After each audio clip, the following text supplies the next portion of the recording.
लोगों ने पोषण के बारे में पढ़ लिया है, ठीक है, कि पोषण कैसे होता है, हम लोग का पाचन तंत्र पूरा पढ़ लिया है। ग्लूकोज बना था तो ग्लूकोज के आगे का हिस्सा हम लोग समझेंगे, क्योंकि सारा का सारा काम अंदर का पाचन का काम कोशिका सब करता है, राइट। कोशिका तो बहुत छोटा होता है, इसलिए ग्लूकोज को और छोटा छोटा तोड़ने का बारी आता है। तो इसलिए ग्लूकोज को कौन तोड़ता है? ऑक्सीजन। ग्लूकोज को कौन तोड़ता है? ऑक्सीजन। इसलिए हम लोग सांस लेते हैं, क्योंकि ग्लूकोज को ऑक्सीजन ही तोड़ता है। अब यहाँ पर श्वसन का एक प्रक्रिया है, तंत्र है, यानी पूरा सिस्टम होगा इसमें। तो सबसे पहले आता है नासा द्वार। इसको जैसे इसको हम लोग बोलेंगे ऊपर वाला हिस्सा, इसको हम लोग नासा छिद्र बोलते हैं, नासा छिद्र। और ये वाला अंदर का हिस्सा को हम लोग नासा द्वार। ये पूरा मिला करके नासा गुहा होता है। क्या होता है? नासा गुहा। आप अगर अंदर हाथ घुसाओगे तो यहाँ पर एक चिपचिपा टाइप का पदार्थ मिलेगा आपको, जिसको श्लेष्मा बोला जाता है। क्या बोला जाता है? श्लेष्मा। तो उसी को हम लोग बोलते हैं नासा गुहा। तो उसका काम क्या होता है? यहाँ पर नाक के अंदर में जो चिपचिपा टाइप का होगा ना, आप टच करके भी देखोगे तो आपको थोड़ा सा स्लाइड जैसा लगेगा। वो पदार्थ क्या करता है, हम लोग जो सांस लेते हैं तो जो धूलकण जाता है हमारे मुंह में, तो वो उसको अपने साथ चिपका लेता है, ठीक है। वही आहिस्ते आहिस्ते चिपक चिपक करके बड़ा हो जाता है, जो फिर मोम के रूप में निकलता है, जिसको हम लोग खुड्डी बोलते हैं। क्या बोलते हैं? कुछ दिन बाद जमा हो जाता है, तो यही पर जमा होता है। अब हवा को छानने का काम भी करता है ऐसे ही। तो यहाँ पर छोटे छोटे बाल भी होते हैं, इसलिए एक मुहावरा भी बना है कि नाक का बाल होना यानी प्यारा होना। नाक का बाल तो ऐसे दिखने में आपको अच्छा नहीं लगेगा, खूबसूरत नहीं लगता है, लेकिन क्योंकि वो काम अच्छा करता है, इसलिए नाक का बाल होना यानी अत्यंत प्यारा होना। तो पहला हम लोग का है नासा द्वार या नासा गुहा। हम लोग पहले एक बार स्टेप समझ लेते हैं। ये हो गया नासा गुहा, ठीक। नासा गुहा के बाद दूसरा स्टेप क्या है? गरसनी। गरसनी हम लोग गरसनी बोलते हैं अंदर वाला हिस्सा को। यहाँ पर आप देखो, ये नासा गुहा हो गया, ये पूरा वाला हिस्सा। जैसे ही यहाँ से हवा अंदर जाता है इस वाले हिस्सा में, अंदर से जो आप देखोगे, ठीक है, इसको हम लोग बोलते हैं गरसनी, जिसको हम लोग अपने सुरजापुरी भाषा में कोलकोलिया बोलते हैं। नहीं, कोलकोलिया अंदर से दिखता है कि नहीं, तो उसी को हम लोग बोलते हैं गरसनी। क्या बोलते हैं? गरसनी। उसके नीचे वाला हिस्सा कंठ, ये जो दिख रहा है आपको, ये क्या है? कंठ। इससे नीचे आओगे तो श्वास नली, इसके नीचे वाला श्वास नली। फिर श्वास नली आगे जाकर के ऐसे करके दो हिस्सों में बट गया है, तो एक एक हिस्से को हम लोग क्या बोलते हैं? ब्रोंकाई। श्वास नली थोड़ा सा आगे जाकर के ये दोनों क्या बन जाएगा? ब्रोंकाई। ब्रोंकाई फिर एंट्री मारता है फेफड़ा में। कहाँ पर? फेफड़ा। यहाँ पर दो फेफड़ा। एक इंसान में कितना फेफड़ा? दो फेफड़ा। तो फेफड़ा में जैसे एंट्री मारेगा, फिर ब्रोंकाई से बहुत सारा ऐसे छोटा छोटा ब्रांच निकला है, तो ये सबको फिर बोलते हैं ब्रोंकियोलस। क्या बोलते हैं? ब्रोंकियोलस। तो अब जैसे ये ब्रोंकियोलस है, फिर ब्रोंकियोलस में आगे अंगूर के गुच्छे जैसा यहाँ पर छोटा छोटा गोल जैसा संरचना है, इसी को हम लोग वायुकोश या फिर अल्वियोली बोलते हैं। क्या बोलते हैं? अल्वियोली। यहाँ पर हम 7 स्टेप देखे। सबसे पहला वाला नासा गुहा। नासा गुहा के बाद अंदर में जो है खुलकुली यहाँ पर दिखता है, उसको क्या बोलते हैं? गरसनी। गरसनी के बाद जैसे यहाँ पर आता है कंठ, ये वाला हिस्सा, ठीक। कंठ के बाद श्वास नली, यहाँ पर फिर श्वास नली कितने हिस्से में बढ़ता है? 2। एक एक हिस्से को हम लोग क्या बोलते हैं? ब्रोंकाई। फिर ब्रोंकाई से आगे जाकर के बहुत सारा ब्रांच निकलता है, फिर उसको क्या बोलते हैं हम लोग? ब्रोंकियोलस। फिर ब्रोंकियोलस में आगे ऐसे गोल गोल जैसा बहुत सारा संरचना रहता है, ठीक है, तो इसको हम लोग क्या बोलते हैं? अल्वियोली या वायुकोश। अब देखो हवा कैसे करके अंदर अंदर जाता है, हम लोग सारा स्टेप देखेंगे, फिर बाद में एक वीडियो भी देखेंगे। सबसे पहले जैसे हमने सांस लिया कि नहीं, तो ये नासा छिद्र हो गया, इधर से अंदर गया, यहाँ पर जो श्लेष्मा मैंने बताया, यहाँ पर वो चिपका लेता है, थोड़ा बहुत धूलकण सब जो भी जाता है, फिर हवा अंदर जाता है गरसनी के पास। खाना और हवा एक ऐसा, ये गरसनी एक ऐसा जगह है जहाँ पर खाना और हवा दोनों एक ही जगह जाता है, ठीक है। फिर उसके बाद गरसनी के जैसे आगे जाता है तो इसको हम लोग बोलते हैं कंठ। क्या बोलते हैं? कंठ। ये क्या होता है? ये वाला हिस्सा, ये जैसे जैसे पुरुष बड़ा होता है तो उसका ये वाला हिस्सा बाहर निकल जाता है। जब आप छोटे रहते हो तो सुरीला आवाज आता है छोटे में, जैसे हम लोग बोलते हैं मम्मी मम्मी मुझे आइसक्रीम चाहिए, तो छोटा वाला अच्छा आवाज आता है कि नहीं। फिर जैसे हम लोग बड़ा हो जाते हैं तो फिर आवाज हो जाता है लड़का सबका घिरघिरिया टाइप का, फटा हुआ आवाज।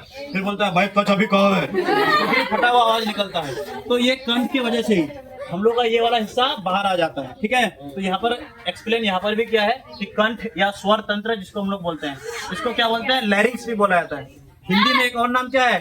स्वर तंत्र।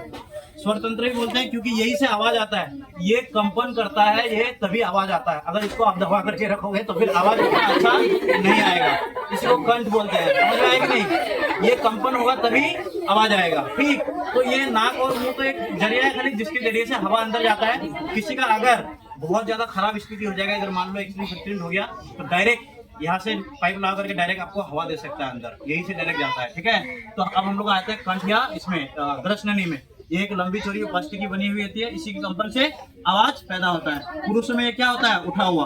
फिर कंठ के बाद श्वास नली, कंठ से आगे का रास्ता, ठीक है, ये आगे का रास्ता ये होता है किसका बना हुआ, देखो इसको श्वास नली बोलते हैं। इस नली की दीवारें उपास्थि की बनी हुई थी। उपास्थि इंग्लिश में बोलते हैं कार्टिलेज, जिसको हम लोग लचीली हड्डी भी बोलते हैं। जैसे कान का जो हड्डी पाया जाता है, नाक का मुरमुरिया हड्डी जगह कुछ इसमें पाया जाता है। आप देखे भी होंगे यहाँ पर, देखो ये गोल गोल संरचना जैसा मुरमुरिया हड्डी गोल गोल टाइप का यहाँ पर रहता है। आप अगर यहाँ पर टच भी करोगे तो आपको थोड़ा सा एहसास भी होगा, ठीक है, हल्का सा टच करके देखोगे तो ठीक।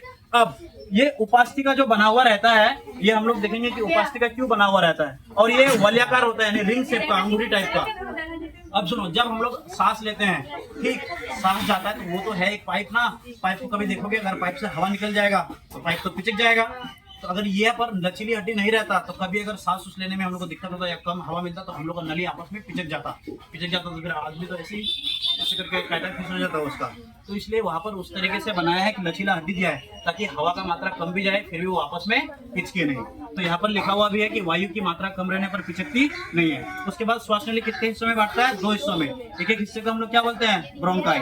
फिर ब्रोंकाई से आगे जैसे ये फेफड़ा में एंट्री मारता है फिर बहुत सारे ब्रांच निकलते हैं वहां से। एक एक हिस्से को हम लोग क्या बोलते हैं, ब्रोंकियोलस, ठीक। फिर ब्रोंकियोलस का आगे का जो हिस्सा है इसी को हम लोग बोलते हैं वायुकोश। असल में सारा खेल यही पर होता है, यही करता है ऑक्सीजन का आदान और इसका आदान प्रदान जो करता है गैसों का, यही वाला करता है वायुकोश, या इसको हम लोग अलवेली बोलते हैं। अब होता कैसे है, जैसे हमने सांस लिया तो सांस में तो हम लोग सिर्फ ऑक्सीजन लेते नहीं है, वायुमंडल में तो ऑक्सीजन भी है, कार्बन डाइऑक्साइड भी है, नाइट्रोजन भी है, आर्गन गैस और भी बहुत सारी गैसेस भी है, राइट। तो सारा का सारा जैसे ही गैस इस तरीके से ऐसे ऐसे करके अंदर पहुंचा, तो यहाँ पर जैसे ही पहुंचा तो ये क्या करता है, इसका एक खासियत होता है, इसको ऑक्सीजन से दोस्ती है, ठीक है। एनसीईआरटी किताब में भी लिखा हुआ रहता है कि ऑक्सीजन से ये बंधुत्व रखता है। तो क्या करता है, सारा इसमें खून वगैरह यहाँ पर पाया जाता है, ठीक है। अब ब्लड वगैरह में हीमोग्लोबिन पाया जाता है। हीमोग्लोबिन की वजह से ही हमारा खून लाल रंग का होता है। हीमोग्लोबिन क्या करता है, ऑक्सीजन से उसका दोस्ती है तो ऑक्सीजन को ले लेकर के सारे कोशिका तक पहुंचाता है। हम लोग के बदन में हर जगह कोशिका भरा हुआ है, तो जहां जहां पर ऊर्जा का जरूरत है सारी कोशिकाओं पर ले जाकर के देता है कि भाई ये ऑक्सीजन आ गया, ले लो। अब वहां पर सिर्फ ग्लूकोज को तोड़ने में, क्योंकि कोशिका में पहले से ग्लूकोज जमा हुआ है, कोशिका को तोड़ने में किसका काम, ग्लूकोज का, कार्बन डाइऑक्साइड का कोई काम नहीं। तो वहां से कार्बन डाइऑक्साइड अलग करके फिर वापस ला करके फिर यहाँ पर एल्वेोली में दे देता है। फिर ये जैसे जैसे आया वैसे वैसे ऐसे ऐसे करके निकलता हुआ फिर बाहर निकल जाता है। इसलिए हम लोग सांस में ऑक्सीजन लेते हैं और छोड़ते कौन सा है, कार्बन डाइऑक्साइड। अब जैसे ही ऑक्सीजन वहां पर जाता है तो कोशिका के अंदर में एक माइटोकॉन्ड्रिया हो पाता है, जो माइटोकॉन्ड्रिया क्रेब्स चक्र चलाता है जो ग्लूकोज को तोड़ता है। इसलिए वहां पर ऑक्सीजन थोड़ा सा ज्यादा खर्चा हो जाता है। फिर वहां से ग्लूकोज, हम लोग जो पोषण चक्र पढ़े थे, ग्लूकोज को तोड़ता है तो कार्बन डाइऑक्साइड बाहर निकलता है कि नहीं, जिसको वायवीय श्वसन बोलते हैं। तो कार्बन डाइऑक्साइड पहले से सांस में लिए, फिर वहां पर कार्बन डाइऑक्साइड थोड़ा सा बना, इसलिए सांस लेते वक्त कितना % कार्बन डाइऑक्साइड निकलता है, 4%। कितना, और जब हम लोग लेते हैं 0.03, इसके बाद में कार्बन डाइऑक्साइड बढ़ जाता है। अब हम लोग इसको यहाँ पर देखो, कुछ लोग बोलते हैं हिचकी जो आता है कि जब हम लोग किसी का नाम लेते हैं तो हिचकी आता है, किसी को याद करते हैं तो किसी को। अब हम लोग देखते हैं कि कैसे। अब यहाँ पर आप देखो, ये हो गया ग्रसनी, यानी खाना और हवा दोनों यहीं पर आएगा, ये वाला हिस्सा, ठीक। इसके आगे ऐसे करके ये 2 हिस्सा, एक भोजन का नली चला गया है, एक वायु का नली चला गया है। इस पर एक चीज लगा हुआ रहता है एक दरवाजा की तरह, जिसका नाम है एपिग्लोटिस। क्या नाम है, एपिग्लोटिस। जैसे ही खाना आप खाते हो तो ये वाला इधर इधर दोनों तरफ जाता है। जैसे आप खाना खाते हो, मान लो आप खाना खा रहे हो, ठीक है, तो खाना इधर से ऐसे करके इधर चला जाता है। अगर आप सांस लोगे तो ये वाला दरवाजा इधर बंद हो जाता है ऐसे करके, फिर ये इधर आ जाता है। अब बोलोगे सर इतना स्पीड में कैसे करता है, तो ये सारा का सारा काम कौन करता है, हम लोग का दिमाग करता है। तो कभी कभी हम लोग खाना खाते वक्त कुछ बात करते रहते हैं या किसी के बारे में याद करते हैं या कुछ दूसरे चीज में बिजी हो जाते हैं, तो हम लोग का दिमाग उधर ही बिजी हो जाता है। तो वैसे सिचुएशन में जब हम लोग खाना खाते हैं तो ये डिसाइड ही नहीं कर पाता है कि खाना आ रहा है कि सांस आ रहा है, दिमाग दूसरे जगह बिजी हो जाता है। तो ये दरवाजा गलती से जब खाना आता है तो इधर चला जाता है, तो खाना गलती से इधर आ जाता है। फिर जैसे ही पता चलता है इधर जो सब ये सब बैठा हुआ है यहाँ पर वायुकोश वगैरह, इन लोगों को पता चलता है ये तो गलत रास्ते में आ रहा है, तो ये लोग इधर से फिर धक्का मारता है। जैसे ही धक्का मारता है फिर हम लोग का हिचकी आ जाता है। क्या आता है, हिचकी। तो इसलिए उस समय पानी पी लेना चाहिए ताकि फिर इसको पता चल जाए, वापिस से फिर वही वाला रास्ता पकड़ ले, इसलिए पानी पी लेते हैं। तो हिचकी किसी को याद करने की वजह से आता है कि कोई हम लोग को याद करता है इसलिए आता है। हम लोग किसी को याद करते हैं तभी आ सकता है, कोई याद करेगा तो हिचकी नहीं आएगा। तो इस चीज का नाम क्या है, एपिग्लोटिस, ठीक है। अब कभी कभी क्या करता है, जो लोग टीबी वगैरह का बीमारी हो जाता है ना, यही वाला उसका छेद हो जाता है, जिन लोगों को टीबी बीमारी हो जाता है। इसमें अगर खून का कमी हो जाएगा तो निमोनिया बीमारी भी होता है। इस तरीके से अगर हीमोग्लोबिन, ठीक है, ये जो पहुंचाता है हीमोग्लोबिन किसको, ऑक्सीजन को ले जा करके कोशिकाओं तक, अगर हीमोग्लोबिन नहीं पहुंचाता तो जो हम लोग सांस लेते हैं यहाँ से ऑक्सीजन हम लोग का पैर का अंगूठा तक पहुंचने में लगभग 3 साल लग जाता। ये कौन पहुंचाता है? हीमोग्लोबिन। अगर हीमोग्लोबिन नहीं होता तो सोच लो, सांस लिए यहाँ तक, वहां तक पहुंचते पहुंचते 3 साल, तो आदमी कितना दिन तक जीता। इस तरीके से होता है। अब हम लोग वीडियो के माध्यम से समझेंगे कि ये होता कैसे है। वीडियो दिखाते हैं।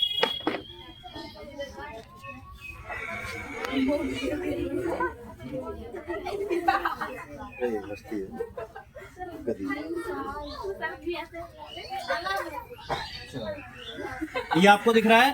पहले हम लोग ओरिजिनल वाला रूप देख लेते हैं। ये दोनों फेफड़ा है, ठीक है। ये मुगुआ है, मुगुआ से थोड़ा सा ऊपर नाक है। अब नाक का मतलब इधर से नाक गया तो इसका मतलब इधर से हवा नहीं जाता है, ठीक है। यहाँ से अंदर एक नली चला गया है तो इधर से आता है। ये वाला कंठ है, ठीक है। ये ऊपर दरसनी है, इसको कंठ है। ये लचीली हड्डी वाला है जिसको हम लोग श्वास नली बोलते हैं। इधर से 2 हिस्सा में कटा, इसको हम लोग ब्रोंकी बोलते हैं। यहाँ से अलग अलग हिस्सा जिसको ब्रोंक्यूलस, और ये सब को क्या बोलते हैं? एल्वियोली। ठीक, वीडियो वाला दिखाता हूँ, हम लोग पूरा अच्छे से प्रोसेस समझेंगे। ये सांस ले रहा है एक आदमी, ठीक है। इधर से हवा गया, ये वाला हिस्सा कंठ है। वो हवा दिखता नहीं है, वो बता रहा है, कैसे पता चलेगा? ये लचीली हड्डी की तरह बना हुआ है, उसको कंठ बोलते हैं। ये देखो हिपोग्लोटिस, जैसे खाना आता है उसको बंद कर देगा। बंद कर दिया तो इसलिए इधर चला जाता है। ये अंदर का यहाँ से ये दोनों फेफड़ा है, ये 2 हिस्सों में बटेगा। श्वास नली है,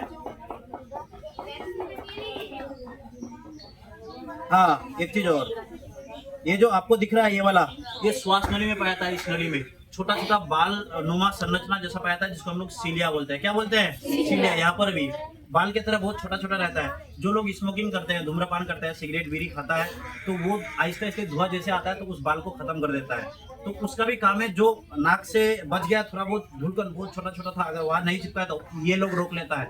अब जो लोग सिगरेट बीड़ी पीता है, ये वाला उसका खत्म हो जाता है। तो डायरेक्ट सारा धुलकन धुआं वगैरह डायरेक्ट जाकर के उसका फेफड़े पर अटैक करता है। उससे इन्फेक्शन होता है, खांसी होता है, और आहिस्ते आहिस्ते फेफड़े पर कैंसर भी हो सकता है, जिससे आदमी की मौत भी हो सकती है। जो लोग स्मोकिंग वगैरह करेगा, देखना वो लोग बहुत फंसता है, खस करके सुबह उठेगा तो वो लोग बहुत फंसता है। तो ये वाला अंदर में ये इस तरीके से दिख रहा है साइड में, इसी को हम लोग सीलिया बोलते हैं। ये श्वास नली में ही पाया जाता है। देखो थोड़ा थोड़ा करके रोक करके भी दिखा रहा था। ये 2 हिस्सों में बटा। ये देखो गोल गोल जैसा, अंगूर का गुच्छा जैसा, जिसको अल्वेली बोलते हैं। ये दूसरा मैंने दिखाया था, ठीक है। अब थोड़ा सा देखो, यहाँ पर एक मैंने चीज बताना भूल गया कि डायफ्राम जिसको बोलते हैं। असल में जब हम लोग जैसे ही सांस लेते हैं, ऐसे करके लिया, तो हम लोग का ये वाला फेफड़ा खुल जाता है, ठीक। और जैसे ही आप फेफड़ा अपने से फूलने टूटने का, ये सिर्फ ये जो डायफ्राम है ना, यही इसको धक्का देता है। अगर किसी का डायफ्राम टूट जाएगा तो वो आदमी मर जाएगा। कभी कभार ऐसे होता है, कोई आदमी बहुत ऊंचाई से गिर गया तो डायफ्राम ही अगर टूट जाएगा उसका, तो ये ना फेफड़ा को ऊपर भेज ही नहीं पाएगा। फिर आप सांस तो ले पाओगे ऐसे करके, छोड़ ही नहीं पाओगे, क्योंकि नीचे से धक्का ही नहीं देगा वो। तो असल में धक्का ये देता है। फिर एक्चुअली में ये होता यह है कि जब कोई गर्भवती महिला रहती है तो उसका बेबी यहीं पर रहता है, तो ये वाला हिस्सा उसका काम ही नहीं कर पाता है। तो उसका जो साइड का पसली सब होता है, पसली सब वही फैलता है और सिकुड़ता है। अगर उसका फिर पसली टूट जाएगा तो फिर उसकी भी मौत हो सकती है। तो हर चीज का कुछ ना कुछ ऑप्शन दिया हुआ है। पहले मुझे ये बताओ, इतना समझ में आया पूरा श्वसन तंत्र? चलो, थैंक यू सो मच।